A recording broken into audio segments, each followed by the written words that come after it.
Rizky Armawan sebagai moderator yang akan membantu berjalannya seminar pada pagi hari ini. Untuk yang akan disampaikan oleh rekan mahasiswa kimia saya yaitu Muhammad Fadila, Raffian Nakia, dan Rina Rahma.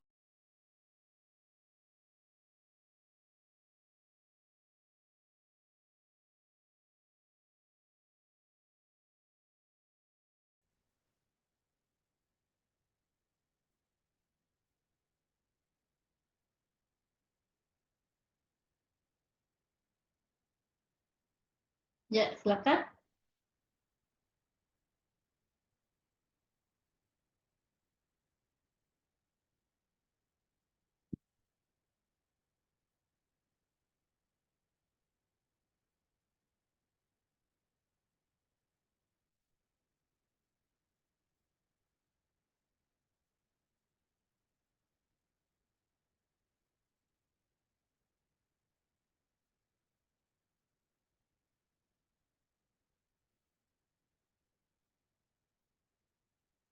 Apakah suara saya terdengar? Iya, Ya, terdengar. terdengar ya, Ya. cukup. Assalamualaikum warahmatullahi wabarakatuh. Yang terhormat Ibu Dr. Vera Kurniadewi selaku Koordinator Prodi Kimia. Yang terhormat Ibu Dr. Yusmaniar MSI selaku dosen pembimbing PKL. Yang kami hormati Ibu Rusuni DSSI, Bapak Torik DSSI, dan Ibu Maria Imelda SSI. Dan teman-teman yang kami banggakan. Pada pagi ini kami akan mempresentasikan hasil proyek akhir kami dalam program praktik kerja lapangan dilaksanakan di PT Sinar Ancol. Selanjutnya. Proyek akhir ini disusun oleh saya sendiri, Roina Ramamusi, Rafina Nakia, dan juga Muhammad Fadilah. Selanjutnya. Ya.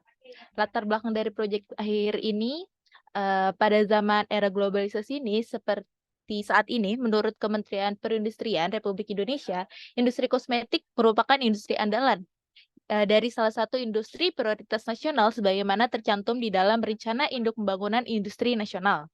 Kosmetik merupakan sediaan ataupun bahan yang dimaksud untuk penggunaan di bagian luar tubuh seperti rambut, kuku, bibir, epidermis, dan juga organ genital bagian luar, dan juga gigi dan mukosa mulut. Kosmetik bertujuan untuk mewangikan, membersihkan, mengubah penampilan, dan juga memperbaiki bau badan atau memelihara tubuh dengan baik. Setiap tahunnya, industri ini berkembang secara besar dan pesat, termasuk di dalamnya merupakan produk perawatan kulit seperti atau skincare, dan juga produk perawatan diri seperti personal care. Dengan dipengaruhi oleh gaya hidup masyarakat terhadap persepsi dan juga penggunaan produk ini, membuat industri ini merupakan sektor yang paling kompetitif. Minat masyarakat Indonesia yang sangat tinggi terhadap perawatan kulit dan juga perawatan diri, khususnya di kalangan wanita. Berbagai brand lokal menjamur di tengah gempurannya brand internasional yang masuk ke dalam tanah air. Situasi ini membuat perusahaan perawatan kulit, skincare, ataupun perawatan diri seperti personal care mendorong semua perusahaan yang bergerak di bidang ini untuk terus berinovasi dan juga menciptakan produk yang berkualitas dan juga aman saat digunakan. Antusiasme dan juga loyalitas konsumen lokal membuat brand lokal memperhatikan dari segi kualitas, keamanan, dan juga harga. PT Sinar Ancol sendiri merupakan perusahaan lokal yang bergerak di dalam bidang kosmetik, terutama di bidang personal care. Hemdolotion merupakan salah satu produk personal care yang diproduksi oleh PT Sinar Ancol. Produk ini umumnya diaplikasikan pada tubuh seperti kulit, tangan, dan juga kulit kaki. Manfaat penggunaan Hemdolotion yaitu mempertahankan kelembapan kulit, membersihkan, dan juga mencegah kulit kehilangan air. Saat ini personal care seperti Hemdolotion hampir menjadi kebutuhan di kalangan remaja hingga dewasa. Maka dari itu, dunia kosmetik termasuk skincare dan juga personal care sedang berkembang pesat. Hal ini berdampak pada perusahaan PT Sinar Ancol karena memproduksi produk yang berkaitan dengan personal care. PT Sinar Ancol terus melakukan inovasi untuk dapat meningkatkan mutu produknya. Selanjutnya. Baik, selanjutnya adalah profil perusahaan dari PT Sinar Ancol, di mana PT Sinar Ancol sendiri termasuk salah satu industri yang termasuk ke dalam jenis industri FMCG atau Fast Moving Consumer Good. Distribusi FMC sendiri memiliki beragam jenis produk seperti produk rumah tangga dan juga perawatan pribadi yang menjadi fokus di PT Sinar Ancol, di mana perjalanan PT Sinar Ancol sendiri dimulai pada tahun 1942 dengan membuat sebuah inovasi akibat dari sabun cuci batang yang sulit ditemukan di pasaran dan harganya yang relatif tinggi. Pendiri PT Sinar Ancol yaitu Pak Sewu Gunawan menciptakan sebuah inovasi dalam menjawab permasalahan tersebut seperti menciptakan deterjen krim. Dari hal tersebut, PT Sinar Ancol memulai perkembangannya di Indonesia hingga mancanegara dan telah dibuktikan dengan memproduksi sekitar 80 produk rumah tangga dan perawatan pribadi yang telah dijual di Indonesia dan melakukan ekspor ke 120 negara yang ada di 5 benua. Selain itu, PT Sinar Ancol sendiri juga mendirikan beberapa perusahaan di 5 negara yang meliputi Indonesia, Ghana, Cina, Ethiopia, dan Tanzania. Hal tersebut tentunya dilakukan untuk melakukan distribusi dengan lebih masif. Di Indonesia sendiri, PT Sinar Ancol memiliki 3 pabrik yang berlokasi di Tangerang, Fluid DKI Jakarta, dan juga Ancol DKI Jakarta. Ketiga pabrik tersebut melakukan produksi produk yang berbeda. Di Tangerang memproduksi produk rumah tangga seperti deterjen dan sabun cuci piring.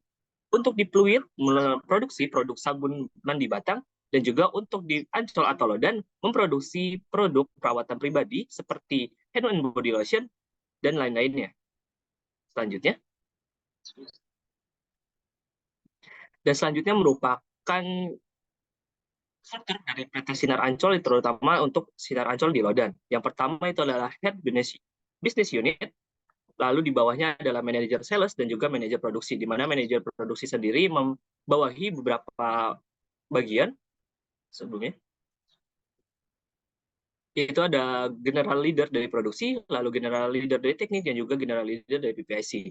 Lalu untuk HBU sendiri membawahi beberapa general leader. Yang pertama adalah general leader dari PGA, lalu ada QC/QA, control, dan juga R&D. Selanjutnya. Baik, selanjutnya adalah pengertian hand body lotion. Hand body lotion merupakan salah satu produk perawatan tubuh yang memiliki fungsi utama untuk melembabkan kulit. Umumnya, hand body lotion berbentuk emulsi, yaitu campuran dari dua zat yang tidak saling tercampur seperti minyak dan air. Karena tidak saling tercampur, maka dalam pembuatannya dibutuhkan emulsifier untuk menjaga kestabilan emulsi tersebut. Emulsifier merupakan senyawa amfifilik di mana senyawa tersebut memiliki gugus nonpolar yang akan mengikat fasa minyak dan gugus polar yang akan mengikat fasa air. Adapun kandungan lain yang digunakan dalam pembuatan hand body lotion adalah pelarut yang berupa air, moisturizer yang berperan penting dalam melembabkan kulit. Di sini moisturizer dibagi menjadi 3, yaitu emollient, humectant, dan juga oklusif. Kemudian ada agen pengkelat yang berfungsi untuk menetralisir ion logam dan membuat produk menjadi lebih stabil. Lalu terdapat thickener yang berfungsi untuk meningkatkan viskositas, lalu ada opacifier yang berfungsi untuk memberikan warna yang tidak translucent, kemudian ada preservatif yang berfungsi untuk mencegah pertumbuhan bakteri, dan juga terakhir ada parfum untuk memberikan aroma pada produk. Selanjutnya. Baik, selanjutnya adalah kegiatan PKL yang kami laksanakan di PT Sinar Ancol. Yang pertama adalah divisi produksi, yaitu saya sendiri, melakukan beberapa pekerjaan seperti yang pertama adalah melakukan pemeriksaan spesifikasi produk ruahan sebelum produksi, seperti pH, viskositas, densitas, solid content actimeter, dan juga persen alkohol. Selanjutnya melakukan pemeriksaan pH dan juga total padanan terlarut atau TDS dari air demineralisasi yang digunakan untuk produksi. Selanjutnya yang terakhir adalah melakukan pencatatan bahan mentah produksi di kartu stok. Dan di divisi R&D, saya melakukan uji stabilitas pada sampel dengan formulasi terbaru, seperti pada sampel hand and body lotion, body wash, parfum, mosquito repellent, sampo, dan juga hair tonic. Serta saya juga melakukan analisis hasil uji stabilitas. Pada divisi QC, saya melakukan menganalisis uji stabilitas sampel pertinggal seperti hand body lotion, parfum, hair mist, mosquito repellent lotion, sampo, hand wash, dan juga hair tonic. Lalu menganalisis mikroorganisme pada sampel pertinggal, menganalisa data hasil uji stabilitas pada sampel pertinggal, dan juga saya mempelajari QC/QA PAS. Selanjutnya.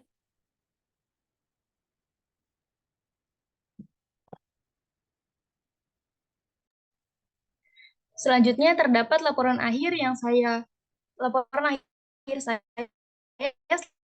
selama magang di divisi R&D dengan judul penentuan batas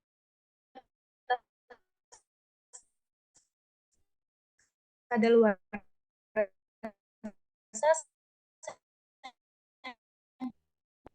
sehingga dalam metode jangka panjang, sampel produk perlu diamati sampai 3 tahun setelah diproduksi dan disimpan di suhu ruang. Akan tetapi, waktu ini dapat dipersingkat dengan metode dipercepat, yang mana pada metode ini sampel disimpan dalam suhu 40 derajat Celcius dan dapat diamati hanya sampai 18 bulan. Menurut BPOM, dalam pedoman cara pembuatan kosmetika yang baik atau CPKB, waktu 18 bulan pada suhu 40 derajat Celcius setara dengan waktu 3 tahun pada suhu ruang, sehingga analisis dapat dilakukan dengan waktu yang lebih singkat. Selanjutnya.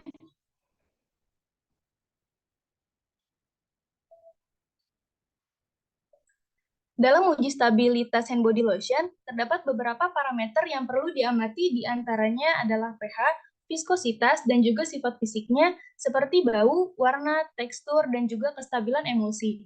Berikut tahapan yang dilakukan saat uji stabilitas. Yang pertama adalah preparasi sampel. Di sini terdapat sampel dengan dua kondisi yang berbeda. Yang pertama dari suhu ruang untuk metode jangka panjang, dan yang kedua dari penyimpanan dengan suhu 40 derajat Celcius untuk metode dipercepat.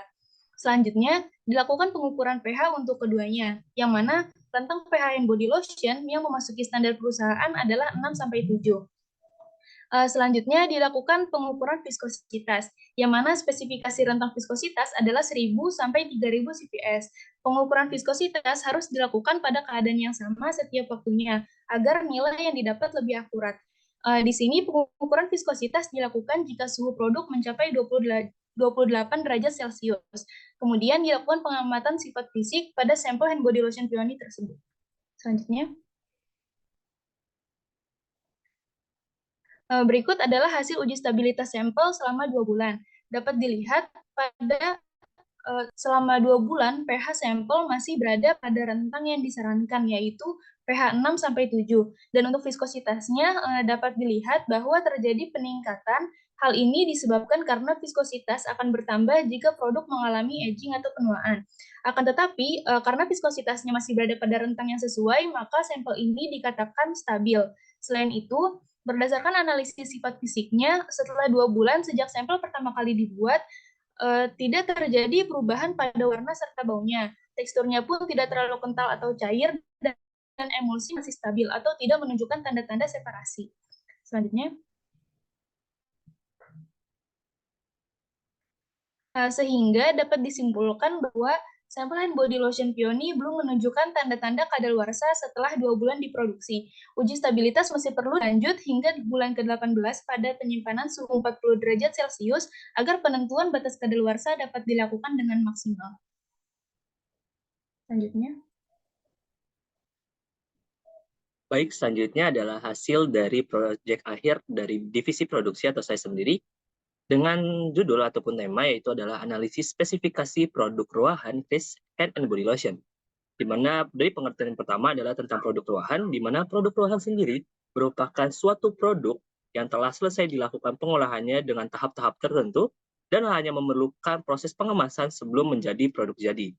Di mana analisis spesifikasi sendiri yang saya lakukan yaitu adalah bertujuan untuk membandingkan hasil pemeriksaan spesifikasi produk ruahan hand and body lotion dengan spesifikasi yang sudah disepakati sebelumnya di PT Sinar Ancol. Lalu, dari hasil tersebut tentunya dapat dilakukan kesimpulan ataupun mendapatkan sebuah kesimpulan dari hasil pemeriksaan produk ruahan sebelum dirilis. Yang diperiksa dari analisis spesifikasi sendiri, yang pertama itu adalah warna, pH, densitas, dan juga viskositas. Selanjutnya.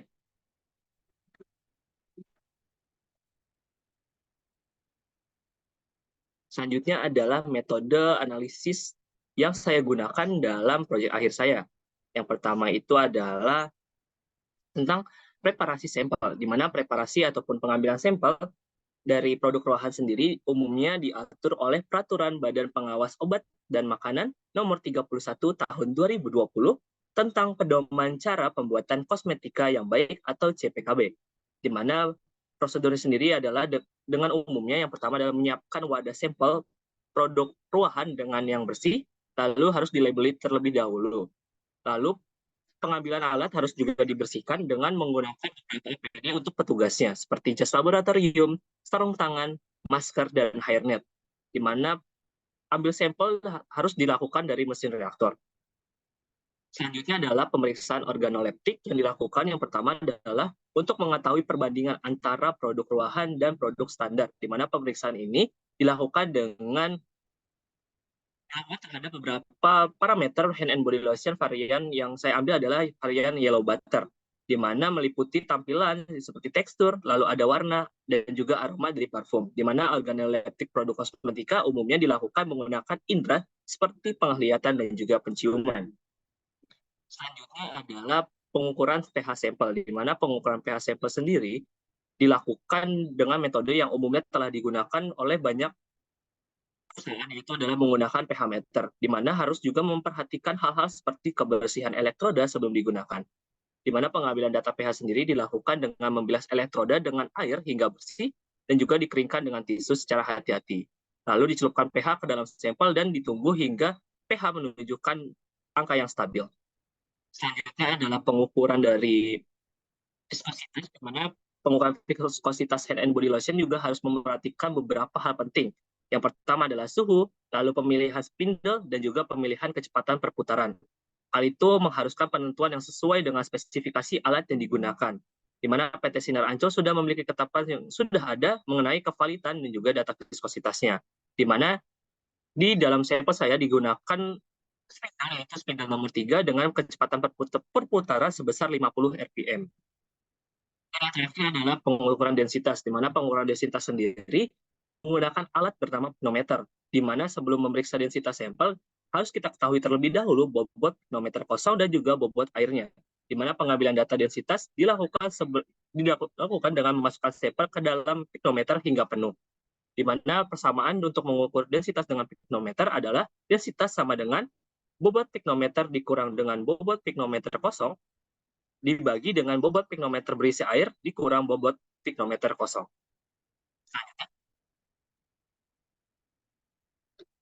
Selanjutnya adalah hasil dan pembahasan, di mana hasil dan pembahasan yang pertama adalah mengenai hasil pemeriksaan organoleptik, di mana hasil pemeriksaan organoleptik dari hand and body lotion varian yellow butter dibandingkan dengan produk standar, di mana didapatkan hasil dari pemeriksaan itu ada sebagai berikut, di mana untuk yang pertama analisis tampilan menggunakan organoleptik, spesifikasi standarnya adalah kental, dan hasil pemeriksaan didapatkan hasilnya kental. Lalu adalah analisis warna, dengan metode organoleptik dengan spesifikasi standar yaitu adalah warna kuning seulas sesuai standar dan didapatkan hasil dari pemeriksaan yaitu adalah kuning seulas sesuai standar. Lalu yang terakhir adalah aroma dengan metode organoleptik dengan spesifikasi standar adalah sesuai standar parfum dan hasil yang didapatkan dari pemeriksaan yaitu adalah sesuai. Maka dapat diketahui untuk pengujian organoleptik seluruh analisis ataupun parameter analisis dikatakan sesuai dengan spesifikasi yang sudah ada. Selanjutnya adalah hasil analisis spesifikasi, di mana di sini menggunakan 3 parameter. Yang pertama adalah viskositas dengan metode viskometri. Sesuai dengan standar nasional Indonesia nomor 16 4399/1996, itu viskositas harus untuk lotion itu harus di antara angka 2000 hingga 50.000 CPS. Dan untuk standar PT Sinar Ancol itu menggunakan besaran persentase yaitu sebesar 60 hingga 80% sesuai dengan angka yang ditunjukkan oleh alat viskometer. Lalu hasil didapatkan dari pemeriksaan itu adalah sebesar 1.498 CPS atau sebesar 74,9%.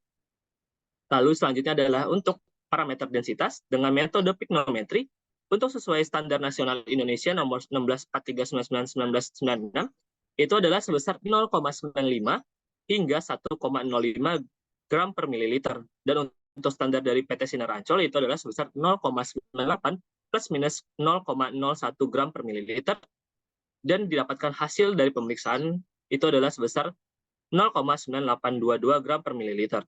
Lalu untuk pH sendiri, kita didapatkan dengan metode pH metri untuk standar nasional Indonesia itu sebesar 4,5 hingga 8. Lalu untuk standar dari PT Sinar Ancol itu adalah pH berkisar di netral, yaitu antara angka 6 hingga 7. Lalu didapatkan hasil dari pemeriksaan yaitu adalah sebesar 6,69. Selanjutnya,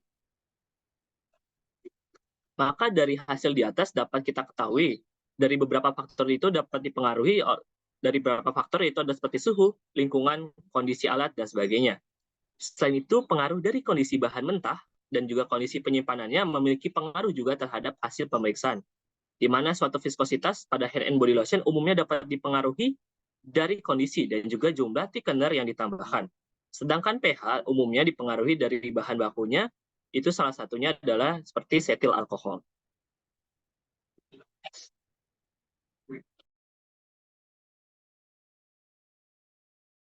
Maka dapat disimpulkan dari hasil tersebut, pengujian spesifikasi dari produk ruahan hair and body lotion varian yellow butter bertujuan untuk memastikan produk dapat dirilis dan tidak menimbulkan hal yang merugikan bagi konsumen kita. Selanjutnya, hasil analisis spesifikasi produk ruahan didapatkan data yang meliputi analisis organoleptik, tampilan, warna, dan aroma yang sudah sesuai dengan standar. Lalu untuk viskositas sebesar 1498 CPS atau sebesar 74,9%, densitas sebesar 0,9822 gram per mililiter, dan juga pH sebesar 6,69. Dari hasil tersebut dapat disimpulkan bahwa produk head and body lotion varian yellow butter dapat dirilis dan dipasarkan ke konsumen. Hal tersebut dikarenakan hasil pemeriksaan yang telah didapatkan sesuai dengan standar dari Standar Nasional Indonesia nomor 16 4399 1996 dan juga Certificate of Analysis dari PT Sinar Ancol Lodan. Next.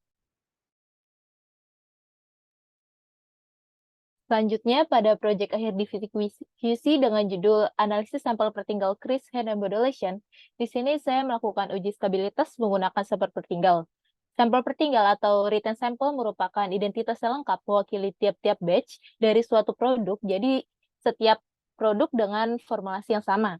Sampel pertinggal mewakili tiap batch produk atau bahan yang diambil sampelnya. Jumlah sampel pertinggal sekurang-kurangnya 2 kali dari jumlah sampel yang dibutuhkan untuk pengujian lengkap. Sampel pertinggal dari tiap batch produk jadi disimpan paling sedikit 1 tahun setelah tanggal kadaluarsa. Lalu, pengujian stabilitas adalah suatu proses pengamatan produk dalam jangka waktu yang telah ditentukan dalam kondisi lingkungan tertentu untuk mengetahui apakah adanya perubahan kualitas. Parameter mutu yang diperiksa dalam uji stabilitas terdiri dari warna, bau, pH, densitas, dan juga viskositas. Interval waktu untuk pengecekan sampel yaitu 1 hari setelah tanggal produksi, yaitu bulan pertama, bulan kedua, bulan ketiga, bulan ke-6, bulan ke-9, bulan ke-12, bulan ke-18, bulan ke-24, dan bulan ke-36. Pengujian stabilitas bertujuan untuk memperoleh informasi yang diperlukan untuk menentukan masa edar produk dalam mode aslinya dan untuk menentukan kondisi penyimpanan. Dari hasil uji stabilitas, maka kita dapat mengetahui masa edar dari suatu produk. Dalam suatu produk, stabilitas merupakan faktor penting dari kualitas, keamanan, dan juga kemanjuran. Sebuah produk yang kestabilannya tidak cukup dapat mengakibatkan perubahan fisik serta karakteristik kimianya. Selanjutnya. Adapun metode uji stabilitas, yang pertama ada preparasi sampel. Sampel yang digunakan yaitu sampel pertinggal hand body lotion yang diambil dari ruang penyimpanan sampel pertinggal. Sampel yang dilakukan pengecekan sesuai dengan urutan tanggal produksinya.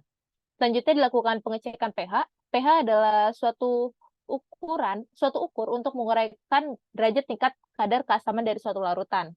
Unit pH diukur dari skala 0 sampai 14. Pada sampel produk hand body lotion, pengecekan pH diukur menggunakan pH meter. PT Sinar Ancol sendiri memiliki batas atau range pH untuk menyatakan suatu produk itu masuk dalam spek standar perusahaan atau tidak. Pada produk hand body lotion ini memiliki spek pH meter yaitu pH yaitu antara 6 sampai 7. Lalu selanjutnya ada pengecekan viskositas. Pengecekan viskositas bertujuan untuk mengecek kekentalan suatu produk untuk menjaga estetika dari suatu produk yang sesuai dengan standar suatu perusahaan. Pada sampel pertinggal hand body lotion memiliki spek viskositas yaitu antara 1.200 sampai 1.600 centripoise dengan presentase 60 sampai 80%. Dan terakhir untuk pengukuran densitas. Densitas ini merupakan pengukuran massa jenis setiap satuan volume dengan satuan standar pengukuran tertentu. Pengukuran densitas sendiri ini bertujuan untuk menyesuaikan gramasi produk dengan volume produk pada label kemasan. Pada sampel produk hand body lotion memiliki spek densitas yaitu antara 0,97 sampai 0,99. Selanjutnya. Selanjutnya merupakan hasil dan pembahasan. Berikut adalah hasil pengecekan stabilitas sampel Chris Hemodilution varian kuning butter yang diproduksi pada tanggal 4 Juli 2023. Di sini pada produk pertama yaitu ada Chris Hemodilution kuning butter dengan nomor batch 0,47 dengan nomor BMR 0611. Pada pengecekan bulan pertama yaitu 1 hari setelah tanggal produksi pada tanggal 5 Juli, bulan kedua dan bulan ketiga didapatkan dengan pengecekan organoleptik bahwa warna dan bau pada produk sesuai dengan spesifikasi, yaitu bau dan warna tidak berubah. Didapatkan pH juga sebesar 7 pada bulan pertama, bulan kedua 6,88, dan bulan ketiga 6,43. Lalu viskositas sebesar 62%, 64%, dan juga 66%. Dan density sebesar 0,98, lalu 0,9812, lalu 0,9818. Pada pengecekan nomor batch nomor 47 dan juga BMR 0611 didapatkan bahwa produk masih memenuhi standar spesifikasi perusahaan dan akan dilanjutkan pada pengecekan bulan 6 yaitu bulan Desember hingga bulan ke-36. Lanjutnya. Pada pengecekan produk kedua yaitu nomor batch 0,48 dan nomor BMR 0612 pada pengecekan bulan pertama, bulan kedua dan bulan ketiga didapatkan pengecekan organoleptik bahwa bau dan warna tidak berubah. Lalu didapatkan pH sebesar 7, 6,76, dan juga 6. Lalu viskositas sebesar 63%, 64%, dan 67%. Dan density sebesar 0,9802, 0,9816, dan 0,09825. Pada pengecekan nomor batch 48 dan nomor BMR 611, didapatkan bahwa produk masih memenuhi spesifikasi standar perusahaan dan akan dilanjutkan pada pengecekan bulan ke-6, yaitu bulan Desember hingga bulan ke-36. Selanjutnya. Pada produk ketiga, yaitu dengan nomor batch 0,49 dan nomor BMR 0,0613, pada pengecekan bulan pertama, bulan kedua, bulan ketiga, didapatkan dengan pengecekan organoleptik bahwa warna dan baunya tidak berubah, lalu didapatkan pH sebesar 6,95, 6,81, dan 6,40, lalu viskositas sebesar 61%, 62%, dan juga 66%. Dan density sebesar 0,9756, 0,9766, 0,9758. Pada pengecekan nomor batch 49 dan nomor BMR 613, didapatkan bahwa produk masih memenuhi standar perusahaan dan akan dilanjutkan pada pengecekan bulan ke-6 hingga bulan ke-36. Lanjutnya. Pada produk keempat dengan nomor batch 0,50 dan nomor BMR 6614, pada pengecekan bulan pertama, bulan kedua, dan bulan ketiga didapatkan hasil pengecekan organoleptik bahwa warna dan baunya tidak berubah, lalu didapatkan pH sebesar 6,94, 6,80, dan 6,49. Lalu viskositas sebesar 61%, 62%, dan 65%, dan density sebesar 0,967, 0,9784, dan 0,9788. Pada pengecekan nomor batch 50 dan nomor BMR 0614 didapatkan bahwa produk masih memenuhi spesifikasi standar perusahaan dan akan dilanjutkan pada pengecekan ke-6 yaitu bulan Desember hingga bulan ke-36. Selanjutnya. Pada produk sampel pertinggal akan dilakukan pengecekan secara berlanjut hingga bulan ke-36 sesuai dengan pedoman cara pembuatan kosmetika yang baik atau CPKB. Apabila sampel pertinggal sudah melewati batas penyimpanan yaitu 1 tahun setelah tanggal kadaluarsa, maka dipisahkan untuk selanjutnya dimusnahkan agar tidak campur dengan sampel pertinggal yang masih berlaku. Pemusnahan produk akan dilakukan oleh pihak ketiga di bawah pengawasan petugas pengawas mutu. Lanjutnya. Dari hasil analisis sampel pertinggal Hemodilution dapat disimpulkan bahwa uji stabilitas produk Chris Hemodilution varian kuning butter yang diproduksi pada tanggal 4 Juli 2023 akan terus dilakukan pengecekan hingga bulan ke-6, dari bulan ke-6 hingga bulan ke-36. Hal tersebut dikarenakan semua hasil pengecekan pada bulan ke-1, bulan kedua, dan bulan ketiga sesuai dengan standar perusahaan. Lanjutnya. Sekian presentasi dari kelompok kami, lebih dan kurangnya mohon maaf. Wassalamualaikum warahmatullahi wabarakatuh. Oke, terima kasih Fadil, Rafina, dan Roina untuk presentasinya. Selanjutnya saya akan membuka sesi tanya jawab dari rekan-rekan mahasiswa terlebih dahulu. Bagi mahasiswa yang ingin bertanya, silakan bisa Raisan.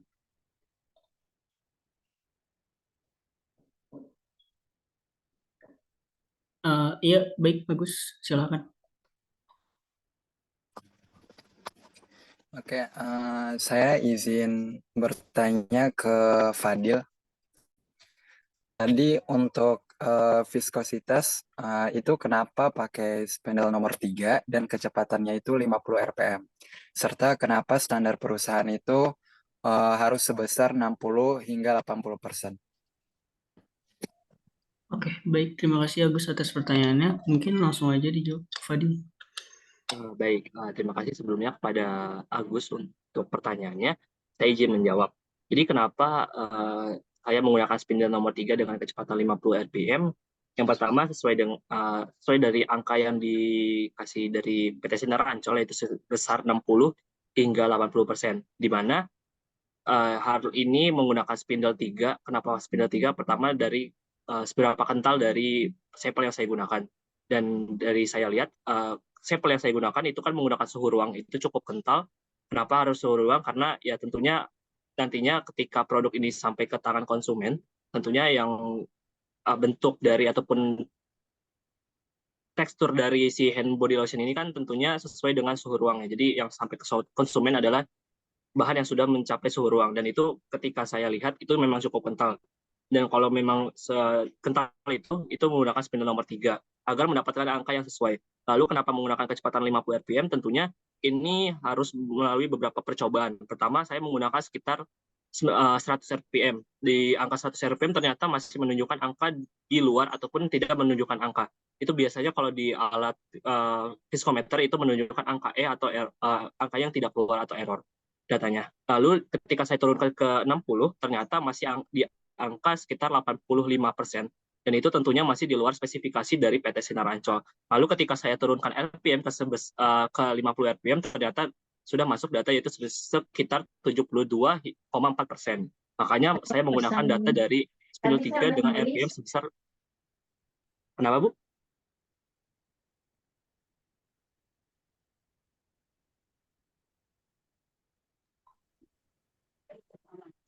Mungkin saya izin lanjut. Oke, mungkin tadi... Oke. Jadi kenapa pakai 50 rpm? Tentunya tadi yang saya sebutkan itu harus melakukan beberapa tahapan percobaan terlebih dahulu, dimulai dari rpm tertinggi sebesar 100 rpm, lalu diturunkan hingga 60 rpm, lalu kalau misalkan masih belum dapat datanya sesuai dengan spesifikasi, maka diturunkan hingga 50 rpm. Lalu kenapa di PT Sinar Ancol itu menggunakan spesifikasi sekitar 60 hingga 80%? Itu dari beberapa pertanyaan yang sudah saya tanyakan ke pembimbing, itu salah satunya kita menggunakan angka yang sudah disepakati dengan distributor dari alat tersebut. Jadi ketika kita beli alat, biasanya distributor memberikan sedikit pemberitahuan ataupun pengertian kepada pembeli tentunya. Itu data yang valid itu didapatkan di angka sekitar 60 hingga 80%. Maka dari itu di PT Sinar Ancol tentunya menggunakan angka tersebut karena ya tadi saya bilang itu adalah kesepakatan antara vendor dari alatnya dan juga dengan PT Sinar Ancol bahwa angka di bawah 80% dan di angka 60%, di atas 60% itu adalah angka yang valid untuk datanya bisa diambil untuk sebagai spesifikasi yang bisa kita sepakati. Apakah menjawab, Agus? Ya, menjawab. Terima kasih, Fadil. Terima kasih kembali. Ya, baik. Mungkin ada pertanyaan lagi dari rekan-rekan mahasiswa. Oke. Sekarang Emma, waktu dan tempat dipersilakan. Oke, apakah suara saya terdengar? Ya, terdengar jelas. Tadi kan sempat pada saat pengukuran body lotion itu ada yang pengukuran itu pH-nya harus di rentang 6 sampai 7. Itu kan pH yang cenderung netral dan juga pH netral ya. Memangnya bagaimana efeknya jika lotion tersebut memiliki pH di luar rentang tersebut? Lebih asam atau lebih basa? Apakah pengaruhnya sangat buruk untuk mungkin kulit konsumennya atau bagaimana? Terima kasih. Ya, baik. Terima kasih, Emma. Mungkin langsung dijawab aja. Ya, saya izin menjawab pertanyaan Emma tadi, rentan pH 6 sampai 7 ya. Jadi rentan toleransi pH lotion pada saya izin lanjut. Jadi rentan toleransi pH lotion itu pada kulit kan 4 sampai 7,5 ya. Apabila nanti pH-nya terlalu asam atau di bawah 4, nanti dia akan mengiritasi kulit. Sedangkan kalau pH-nya di atas 7,5 ataupun basah, terlalu basah, nanti dapat menyebabkan kulit kering ataupun kulit bersisik. Jadi kalau rentannya terlalu asam ataupun terlalu basah, itu dapat membahayakan kulit. Seperti itu, Emma. Oke, baik, bisa diterima jawabannya. Terima kasih. Baik, terima kasih Emma atas pertanyaannya.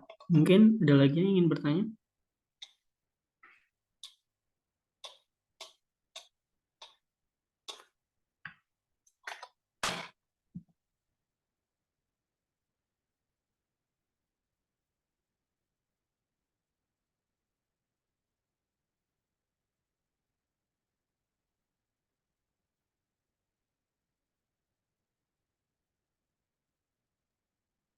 Maaf, selanjutnya siapa ada yang bertanya?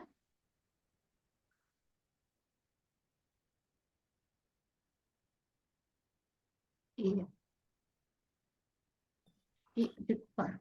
Gimana Faris? Boleh deh Bu, saya yang nanya.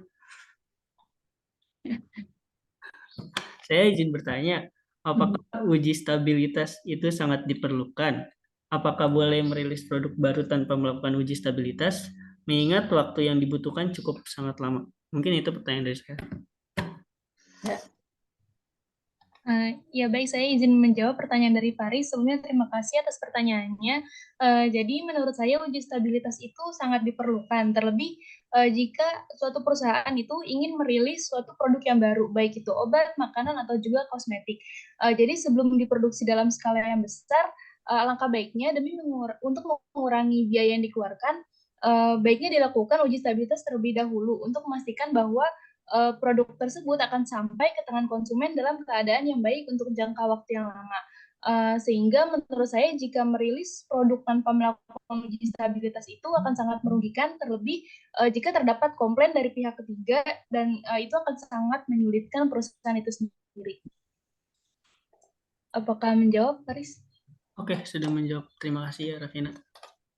Oke, mungkin kita lanjut ke sesi selanjutnya, yaitu tanggapan dari pembimbing mitra terlebih dahulu. Ada Ibu Restu, Ibu Maria, dan Bapak Torik. Saya persilahkan.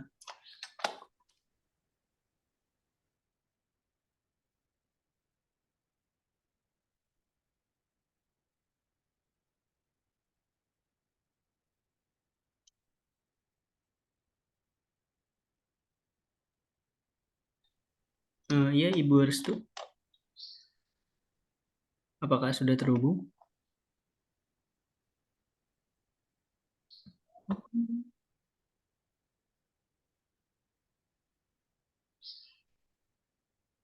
Pak Torik itu mungkin.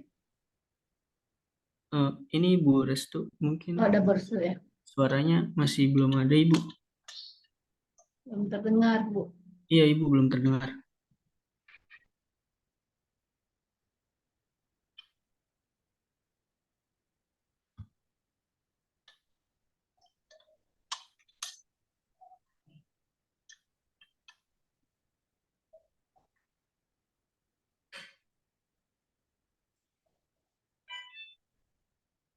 Suaranya masih belum terdengar, Ibu Restu.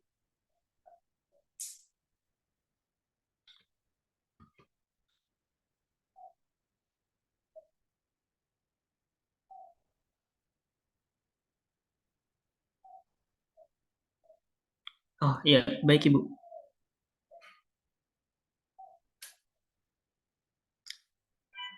Mungkin dari Ibu Maria terlebih dahulu atau Bapak Torik terlebih dahulu. Oke, baik Ibu.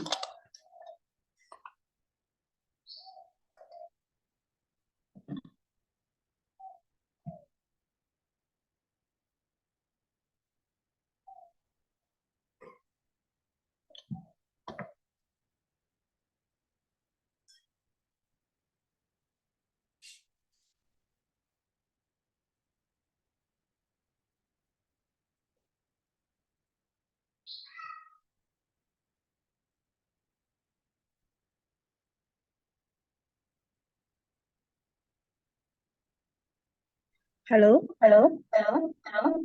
Ibu, suara terdengar. Oke, selamat siang. Assalamualaikum warahmatullahi wabarakatuh.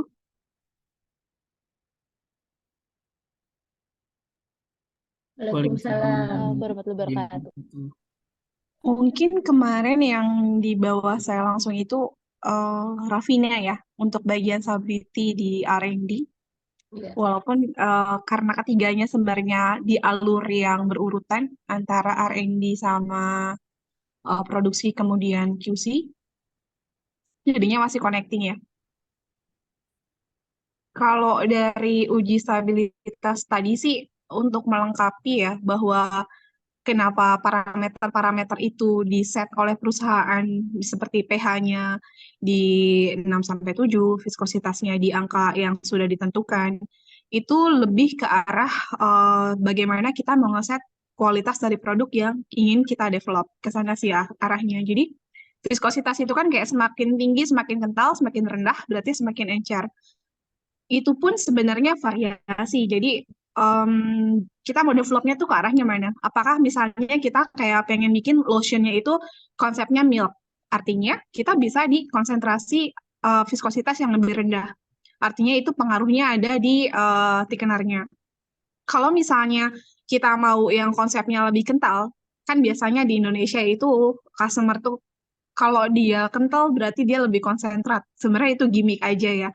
Itu pun hal yang bisa kita setting sebenarnya. Jadi terkait parameter-parameter tadi yang disampaikan oleh Rafina, kemudian diproduksinya dicek oleh Fadila, kemudian parameternya itu dijaga oleh QC seperti yang disampaikan oleh Roina, itu adalah hal yang memang di-set saat develop oleh R&D-nya juga oleh marketingnya gitu. Itu sesuai dengan brief yang di awal kita develop.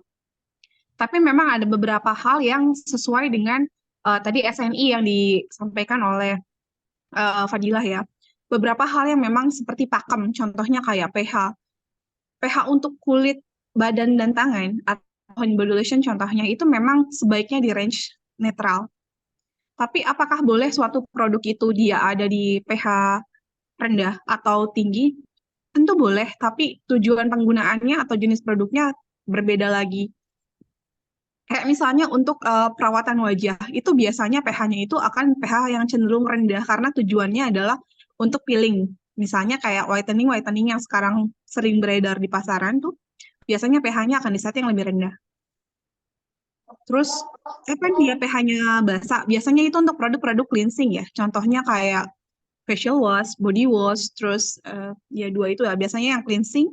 Kenapa pH-nya cenderung lebih tinggi? Karena tujuannya kalau misalnya pH-nya tinggi itu akan lebih mudah untuk mengangkat kotoran-kotoran, dan memang biasanya produk-produk cleansing itu berasal dari proses saponifikasi dan pH-nya memang harus tinggi karena kalau misalnya rendah ya saponifikasinya bisa nggak berhasil atau gagal atau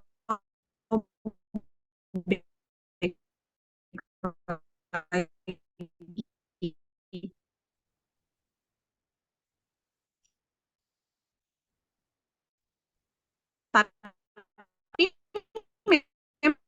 memang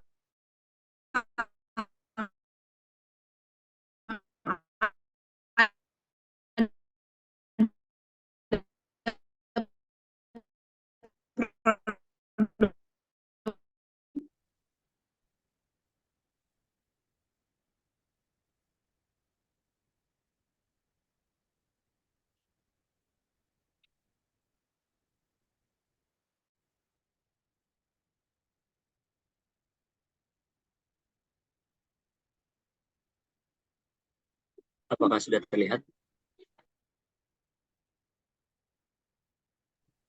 Iya, sudah terlihat. ya udah. Jadi maaf Fadil, tapi aku izin koreksi ya. Untuk yang viskositas ini standarnya bukan di 60-80, tapi di 300 sampai di 8.000 untuk kita untuk baru rilis. Kemudian nanti after aging kalau udah di market targetnya itu di sekitar 8.000-an.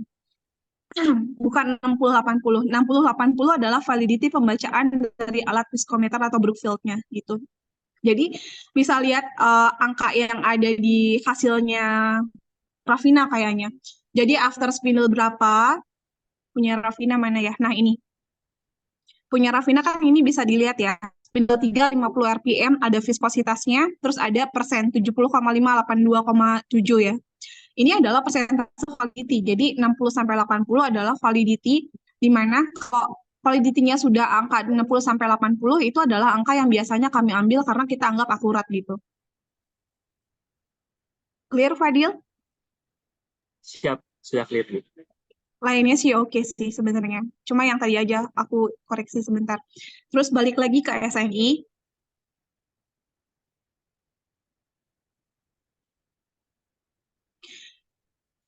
Ya, SNI. Jadi memang ada standar nasional Indonesia.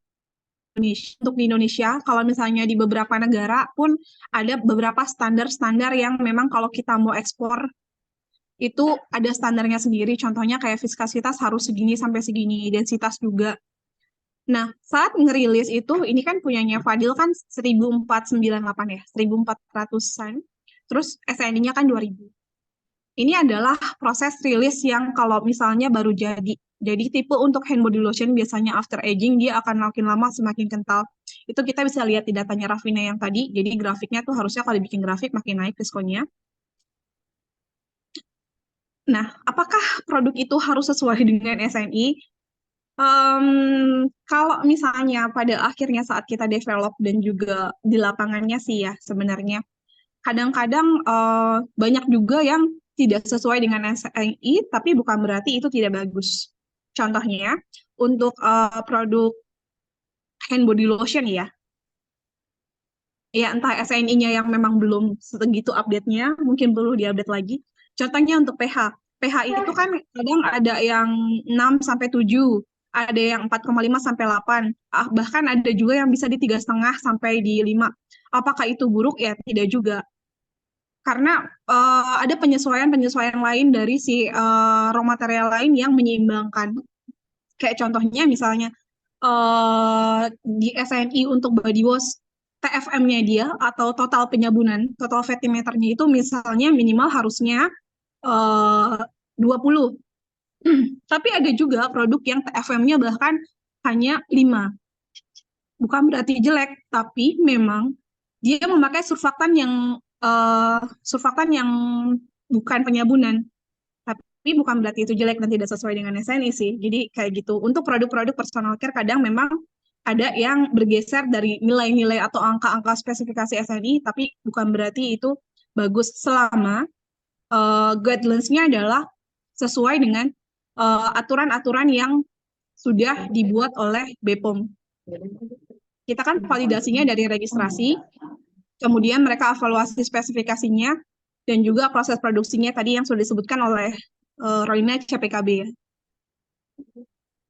Jadi punya Fadil koreksinya di spesifikasi, karena kan ini kelihatan hasilnya nggak sesuai SNI, tapi karena pada akhirnya after aging itu dia di 8.000 gitu. Jadi nanti kalau udah di market ya masuk sih ke 2.000 sampai 50.000. Terus untuk punyanya Rafina tadi masalah setting pH-nya segitu, viskonya segitu ya kira-kira karena memang konsep yang diinginkan atau produk akhir yang diinginkan sudah disesuaikan. Kalau untuk punyanya Roy-nya terkait untuk stabilitas itu produk yang sudah jadi ya, beda sama punyanya Rafina. Ya itu sudah sesuai seperti itu bahwa itu harus kita evaluasi terus. Dannya Sinar Ancol melakukan evaluasi itu sesuai dengan regulasi CPKB dari BPOM. Jadi kita bisa melihat apakah ada ketidaksesuaian pada akhirnya nanti di stability untuk produk yang sudah kita produksi dan kita keluarkan ke market. Apabila ada ketidaksesuaian, itu bisa kita lakukan beberapa hal, misalnya kayak recall produknya, penarikan kembali maksudnya, sehingga produk yang bermasalah itu tidak dikonsumsi oleh konsumen. So far sih ini sudah sesuai sih. Terima kasih. Oke, baik. Terima kasih atas masukannya kepada Ibu Restu. Mungkin dari Ibu Maria dan Bapak Torik masih ada? Atau sudah cukup? Oh, untuk Bu Maria sama Pak Torik sudah saya wakili. Oke, terima kasih Ibu Restu. Selanjutnya saya persilakan kepada Prof. Dr. Yusmaniar MSI selaku dosen pembimbing PKL dari Fadil, Rafina, dan Roina untuk memberikan tanggapan. Ya, terima kasih. Terima kasih ke Ibu Restu, ke Ibu Maria, dan ke Pak Torik yang telah membina mahasiswa-mahasiswa saya dengan begitu baik sehingga mahasiswa kami ini bisa menimba ilmu dari Sinar Ancol ya Ibu. Terima kasih ya Ibu Restu. Nah, mungkin banyak sekali pelajaran yang bisa diterima oleh Fadila, Rafina, dan Roina ya sebagai ilmu mungkin nanti yang akan menjadi pengalaman ya, menjadi pengalaman yang nanti untuk kalau misalnya kalian bisa kerja atau tugas akhir itu bisa menambah ilmu kalian. Sebelumnya mohon maaf Bu Restu, Bu Maria dan Pak Torik kalau mungkin ada kekurangan atau kesalahan yang dilakukan oleh mahasiswa kami. Itu saja mungkin tanggapan dari Ibu kalau misalkan tentang apa yang disampaikan Bu Restu dan Bu Maria dan Pak Torik jauh lebih tahu dari saya. Itu saja Pak, terima kasih. Iya, terima kasih Ibu Yus. Semoga Ya. sehat selalu. Ya, terima kasih. Iya, izin menanggapi sedikit saja. Ya. Juga terima kasih sudah dikasih kesempatan sama teman-teman adik-adik mungkin ya, karena saya termasuk alumnus juga. Oh ya? Iya, saya angkatan 2005. Oh, coba dibuka supaya saya tahu. Oh, Kan coba ini mana-mana. Oh, Bu Restu. Oh ya, ya Allah. iya, Bu, saya mahasiswa yang dulu jarang bawa buku, Bu. Maaf. Buku nggak yang penting mah bisa nangkep gitu aja. Iya, jadi terima kasih banyak juga udah Iya. dikasih kesempatan dipinjemin mahasiswanya. Iya. Ya, Kebetulan kemarin ketemunya sama Torik, sama Roynya, sama Rafina, Fadilah ya. iya. 3 orang ini di sini kasih warna baru sih, mereka menyenangkan. Terus Iya. kayak, oh ternyata anak UNJ sekarang pintar-pintar ya. Ya, Iya. seperti Bu Restu. Ya, terima kasih banyak Bu. Iya, makasih. Iya. Nanti Sukses kalau terus misalnya buat teman-teman. ada apa yang mungkin apa kan kami itu ada mata kuliah juga kimia permukaan atau sebagainya, mungkin Bu Restu bisa ngisi ya. Kami Nah, undang-undang. nah, itu terlalu susah Bu. Kalau misalnya yang kami jalani sekarang mungkin bisa lihat dari presentasinya teman-teman tadi, lebih ke arah Iya. aplikasi. Oke, iya deh. Iya. Ya, makasih ya Bu Restu, Terima kasih banyak. sekali-sekali main ke WNJ. Iya, terima kasih. Ya, makasih. Ya, Oke, terima kasih. Baik, sepertinya sudah berakhir sudah sesi seminar PKL pada pagi hingga siang hari ini. Saya ucapkan terima kasih kepada Prof. Dr. Yusmaniar MSI, ya. Ibu Restu, Ibu Maria, dan Bapak Torik yang sudah menyempatkan hadir. Saya Francis Kermawan, pamit undur diri. Kurang lebihnya mohon maaf. Wassalamualaikum warahmatullahi wabarakatuh. Waalaikumsalam. Waalaikumsalam warahmatullahi wabarakatuh. Terima kasih banyak Ibu. Terima kasih, kasih Bu. semua. Nanti ada pesan ya dari Ibu, nanti Ibu tulis di WA. Ya di grup ya. Terima kasih Bu Restu, Bu Maria, Pak Torik. Assalamualaikum untuk semua. Ya, sama-sama. Terima kasih, Ibu. Terima kasih semua. Ya, assalamualaikum. Waalaikumsalam.